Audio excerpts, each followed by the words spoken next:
ಒಡಿಶಾದ ಪುರಿಯಲ್ಲಿರುವ ಈ ಜಗನ್ನಾಥ ಮಂದಿರವು ಅನೇಕ ರಹಸ್ಯಗಳು ಮತ್ತು ನಿಗೂಢ ವಿಶಿಷ್ಟ ವಿಭಿನ್ನ ಆಚರಣೆಗಳಿಗೆ ದೇಶ ಪ್ರಸಿದ್ಧವಾಗಿದೆ. ಅದರಂತೆ ಈ ನವಕಲೇಬರ ಆಚರಣೆಯು ಒಂದು. ಒಡಿಶಾ ಭಾಷೆಯ ಪ್ರಕಾರ ನಭ ಎಂದರೆ ಹೊಸ, ಕಲೇಬರ ಎಂದರೆ ಶರೀರ. ಅಂದರೆ ಜಗನ್ನಾಥನು ತನ್ನ ಹಳೆಯ ಮೂರ್ತಿಯನ್ನು ತೊರೆದು ಹೊಸ ಮೂರ್ತಿಯನ್ನು ಸೇರುವ ಆಚರಣೆಗೆ ನವಕಲೇಬರ ಎನ್ನುತ್ತಾರೆ. ಈ ಆಚರಣೆಯು ಸುಮಾರು ವರ್ಷಗಳಿಂದ ನಡೆದುಕೊಂಡು ಬಂದಿದ್ದು ಇಂದು ಕೂಡ ಪುರಿಯಲ್ಲಿ ಅತ್ಯಂತ ನಿಷ್ಠೆ ಭಕ್ತಿ ಭಾವದಿಂದ ಆಚರಣೆ ನಡೆಸಲಾಗುತ್ತದೆ. ಈ ನವಕಲೇಬರವನ್ನು ಪ್ರತಿ 8, 12 ಅಥವಾ 19 ವರ್ಷಗಳಿಗೊಮ್ಮೆ ನಡೆಸಲಾಗುತ್ತದೆ. ಯಾವ ವರ್ಷದ ಆಷಾಢ ಮಾಸದಲ್ಲಿ 2 ಹುಣ್ಣಿಮೆ ಕಾಣಿಸಿಕೊಳ್ಳುತ್ತದೆಯೋ ಅಂದು ಈ ನವಕಲೇಬರವನ್ನು ನಡೆಸಲಾಗುತ್ತದೆ. ಕೊನೆಯ ನವಕಲೇಬರವು 2015ರಲ್ಲಿ ನಡೆದಿತ್ತು. ಮುಂದಿನ ನವಕಲೇಬರವು 2023ರಂದು ನಡೆಯಲಿದೆ. ಇತಿಹಾಸಕಾರರು ಹೇಳುವ ಪ್ರಕಾರ ಈ ಆಚರಣೆಯು ಮೊದಲಿಗೆ 1575ರಲ್ಲಿ ಯದುವಂಶಿ ಬೋಯ್ ವಂಶದ ರಾಜ ರಾಮಚಂದ್ರ ದೇವ ಪ್ರಾರಂಭಿಸಿದರು ಎನ್ನಲಾಗುತ್ತದೆ. ಸುಮಾರು 8ನೇ ಶತಮಾನದಲ್ಲಿ ರಕ್ತಬಾವು ಎಂಬ ವಿದೇಶಿ ಆಕ್ರಮಣಕಾರ ಪುರಿಯ ಮೇಲೆ ಸಮುದ್ರ ಮಾರ್ಗವಾಗಿ ಬಂದು ಆಕ್ರಮಣ ಮಾಡುತ್ತಾನೆ. ಪುರಿಯ ಅಂದಿನ ರಾಜನಾಗಿದ್ದ ಸುವರ್ಣದೇವನು ತನ್ನ ಸೈನ್ಯದೊಂದಿಗೆ ಹೋರಾಡಿದನು. ಆದರೆ ಎದುರಾಳಿಯ ಸೈನ್ಯದ ಮುಂದೆ ತನ್ನ ಸೈನ್ಯ ದುರ್ಬಲವಾಗುತ್ತಿರುವುದನ್ನು ಅರಿತ ರಾಜ ಪುರಿ ಮಂದಿರದಲ್ಲಿದ್ದ ಬಲಭದ್ರ, ಜಗನ್ನಾಥ, ಸುಭದ್ರ ಮತ್ತು ಸುದರ್ಶನರ ಮೂರ್ತಿಗಳನ್ನು ಆಕ್ರಮಣಕಾರರಿಂದ ರಕ್ಷಿಸಿಕೊಳ್ಳಲು ಮಂದಿರದಲ್ಲಿದ್ದ ಮೂರ್ತಿಗಳು ಮತ್ತು ತನ್ನ ಪರಿವಾರದೊಂದಿಗೆ ಪಲಾಯನ ಮಾಡಿ ಸೋನ್ಪುರದ ಗೋಪಾಲಿ ಎಂಬ ಗುಹೆ ಸೇರಿಕೊಳ್ಳುತ್ತಾನೆ. ಅಲ್ಲಿ 4 ಮೂರ್ತಿಗಳನ್ನು ಇಟ್ಟು ಗುಹೆಯನ್ನು ಮುಚ್ಚುತ್ತಾನೆ. ನಂತರ ಬೇರೊಂದು ಸ್ಥಳಕ್ಕೆ ಪಲಾಯನ ಮಾಡುತ್ತಾನೆ. ಈಗ ಇದು ಸುಮಾರು ವರ್ಷಗಳು ಕಳೆಯುತ್ತವೆ. ಒಂದು ದಿನ ಯದುವಂಶಿ ವಂಶದ ರಾಜ ರಾಮಚಂದ್ರ ಬೇಟೆಗೆಂದು ಕಾಡಿಗೆ ಬಂದಾಗ ಅದೇ ಗೋಪಾಲಿ ಗುಹೆಯ ಬಳಿ ಹೋಗಿ ಗುಹೆಯನ್ನು ಮುಚ್ಚಿದ್ದ ಬಂಡೆಯನ್ನು ಸರಿಸಲು ಅಲ್ಲಿ ಪ್ರಕಾಶಮಾನವಾದ ವಸ್ತುವು ಕಂಡಿತು. ಹತ್ತಿರ ಬಂದು ನೋಡಲು ಆ ಜಾಗದಲ್ಲಿ ಜಗನ್ನಾಥ, ಬಲಭದ್ರ, ಸುಭದ್ರೆ ಮತ್ತು ಸುದರ್ಶನರ ಮೂರ್ತಿಗಳು ತುಂಬಾ ದಿನದಿಂದ ಅಲ್ಲೇ ಇದ್ದು ಮಣ್ಣಿನ ಸಂಪರ್ಕದಿಂದ ಹಾಳಾಗಿದ್ದವು. ಜಗನ್ನಾಥನ ಮೂರ್ತಿಯಲ್ಲಿದ್ದ ಆ ಪ್ರಕಾಶಮಾನವಾದ ಬ್ರಹ್ಮವಸ್ತುವನ್ನು ರಾಜ ಪುರಿಗೆ ತಂದು ಶ್ರೇಷ್ಠವಾದ ಬೇವಿನ ಮರಗಳನ್ನು ಹುಡುಕಿಸಿ 4 ಮೂರ್ತಿಗಳನ್ನು ಕೆತ್ತಿಸುತ್ತಾನೆ. ಕೆತ್ತಿದ ಜಗನ್ನಾಥನ ಮೂರ್ತಿಯೊಳಗೆ ಆ ಬ್ರಹ್ಮವಸ್ತುವನ್ನು ಇರಿಸಲಾಯಿತು.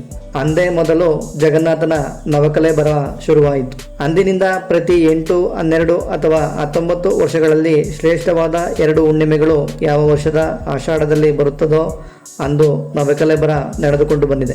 ಈ ನವಕಲೇಬರ ಆಚರಣೆಯು ವಿಧಿವಿಧಾನ ಮತ್ತು ಮೂರ್ತಿ ಕೆತ್ತನೆಗೆ ಬಳಸುವ ಮರದ ಆಯ್ಕೆ ಇನ್ನಿತರ ಆಚರಣೆಗಳ ಬಗ್ಗೆ ಪುರಾಣ ಗ್ರಂಥಗಳಲ್ಲಿ ಬರೆಯಲಾಗಿದೆ. ಅದರಂತೆಯೇ ಪ್ರತಿ ನವಕಲೇಬರವು ಜರುಗುತ್ತದೆ. ಈ ನವಕಲೇಬರ ಆಚರಣೆಯು ಯಾವ ವರ್ಷ ನಡೆಯುತ್ತದೆಯೋ ಅಂದು 4 ಮೂರ್ತಿಗಳಿಗೆ ಅಲಂಕಾರ ಮಾಡಿ ಮೂರ್ತಿಗಳಿಗೆ ಧರಿಸಿರುವ ಹೂವಿನ ಮಾಲೆಗಳನ್ನೇ ದೇವರ ಆಜ್ಞೆ ಎಂದು ಪರಿಗಣಿಸಿ ನವಕಲೇಬರ ಪ್ರಾರಂಭಿಸುತ್ತಾರೆ.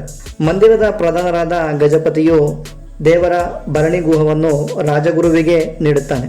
ರಾಜಗುರುವು ಅದನ್ನು ಆಚಾರ್ಯರಿಗೆ ನೀಡಿ ಮೂರ್ತಿ ಕೆತ್ತನೆಗೆ ಬೇಕಾದ ದಿವ್ಯ ವೃಕ್ಷದ ಹುಡುಕಾಟದ 4 ತಂಡ ರಚಿಸಲಾಗುತ್ತದೆ. ಪ್ರತಿ ತಂಡಕ್ಕೂ ದೈತ್ಯಪತಿಯು ಮುಖ್ಯಸ್ಥನಾಗುತ್ತಾನೆ.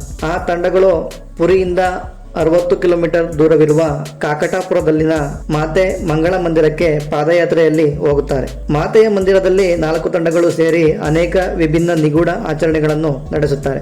ನಂತರ ದೇವಿಯ ಮುಂದೆ ಸ್ವಪ್ನಪತಿ ಮಂತ್ರ ಪಠಿಸಿ ದೀರ್ಘದಂಡ ಆಸನದಲ್ಲಿ ಮಲಗಿ ನಿದ್ರಿಸುತ್ತಾರೆ. ಆ 4 ತಂಡಗಳ ಮುಖ್ಯಸ್ಥರಾದ ದೈತ್ಯಪತಿಗಳ ಕನಸಿನಲ್ಲಿ 4 ಮೂರ್ತಿಗಳ ಕೆತ್ತನೆಗೆ ಬೇಕಾಗುವ ಮರಗಳು ಇರುವ ದಿಕ್ಕು ಸೂಚಿಸಲಾಗುತ್ತದೆ.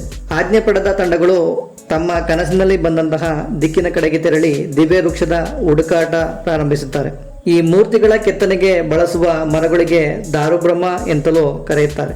ಮೂರ್ತಿ ಕೆತ್ತನೆಯ ಮರಗಳು ಸಾಮಾನ್ಯ ವೃಕ್ಷಗಳಾಗಿರುವುದಿಲ್ಲ. ಆಯಾ ಮೂರ್ತಿಗಳಿಗೆ ಅದರದೇ ಆದಂತಹ ಕೆಲವು ಲಕ್ಷಣಗಳು ಮತ್ತು ಚಿಹ್ನೆಗಳು ಇರಬೇಕು. ಅಂತಹ ವೃಕ್ಷಗಳನ್ನೇ ಹುಡುಕಿ ಕತ್ತರಿಸಲಾಗುತ್ತದೆ. ಈ 4 ಮೂರ್ತಿಗಳಿಗೆ ಬೇಕಾದ ಮರಗಳ ಲಕ್ಷಣ ಬಗ್ಗೆ ಗ್ರಂಥಗಳಲ್ಲಿ ಉಲ್ಲೇಖಿಸಲಾಗಿದೆ. ಅದರಂತೆ ಬಲರಾಮ ಮೂರ್ತಿ ಕೆತ್ತನೆಗೆ ಬಳಸುವ ವೃಕ್ಷದ ತೊಗಟೆಯು ಬಿಳಿ ಅಥವಾ ತಿಳಿ ಬಿಳಿಯಿಂದ ಕೂಡಿರಬೇಕು. ಮರವು 7 ಶಾಖೆಗಳೊಂದಿಗೆ ನೇರವಾಗಿರಬೇಕು. ಮರದಲ್ಲಿ ನೇಗಿಲು ಮತ್ತು ಮುಸಲದ ಗುರುತುಗಳಿರಬೇಕು. ಇನ್ನು ದೇವಿ ಸುಭದ್ರೆಯ ಮೂರ್ತಿಗೆ ಬಳಸುವ ವೃಕ್ಷದ ತೊಗಟೆಯು ತಿಳಿ ಹಳದಿಯಾಗಿರಬೇಕು. ಮರವು 7 ಶಾಖೆಗಳೊಂದಿಗೆ ನೇರವಾಗಿರಬೇಕು. ವೃಕ್ಷದಲ್ಲಿ ಕಮಲದ ದಳಗಳ ಚಿಹ್ನೆಗಳು ಇರಬೇಕು. ಸುದರ್ಶನ ಮೂರ್ತಿಗೆ ಬಳಸುವ ವೃಕ್ಷದ ತೊಗಟೆಯು ತಿಳಿ ಕೆಂಪು ಬಣ್ಣದಾಗಿರಬೇಕು.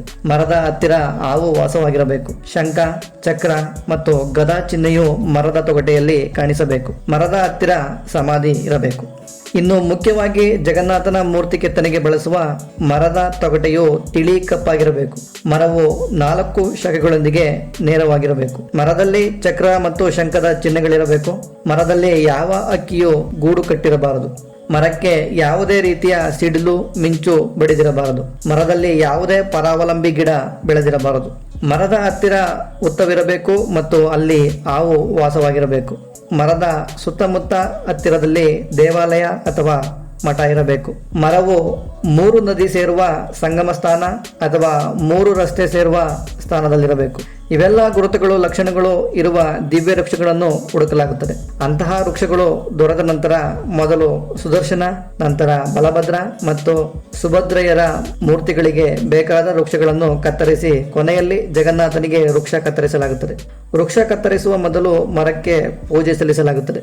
ನಂತರ ವಿದ್ಯಾಪತಿಯು ಚಿನ್ನದ ಕೊಡಲಿಯಿಂದ, ನಂತರ ವಿಶ್ವವಸುವು ಬೆಳ್ಳಿಯ ಕೊಡಲಿಯಿಂದ ಕಡಿದ ನಂತರ ವಿಶ್ವಕರ್ಮರು ಕಬ್ಬಿಣದ ಕೊಡಲಿಯಿಂದ ಮರವನ್ನು ಸಂಪೂರ್ಣವಾಗಿ ಕಡಿಯುತ್ತಾರೆ.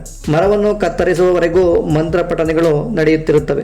ಮೂರ್ತಿ ಕೆತ್ತನೆಗೆ ಬೇಕಾದಷ್ಟು ಮರದ ತುಂಡುಗಳನ್ನು ಕತ್ತರಿಸಿ ಉಳಿದ ಮರದ ಭಾಗವನ್ನು ಅಲ್ಲಿಯೇ ಮುಚ್ಚಲಾಗುತ್ತದೆ. ನಂತರ ಮರದ ತುಂಡಿಗೆ ಜಲಾಭಿಷೇಕ ಮಾಡಿ ಬಟ್ಟೆಯಿಂದ ಕಟ್ಟಲಾಗುತ್ತದೆ. ಒಂದೊಂದು ಮರದ ತುಂಡುಗಳಿಗೂ ಮರದಿಂದ ಮಾಡಿದ ಗಾಡಿಗಳ ಮೇಲೆ ಪುರಿಗೆ ತರಲಾಗುತ್ತದೆ.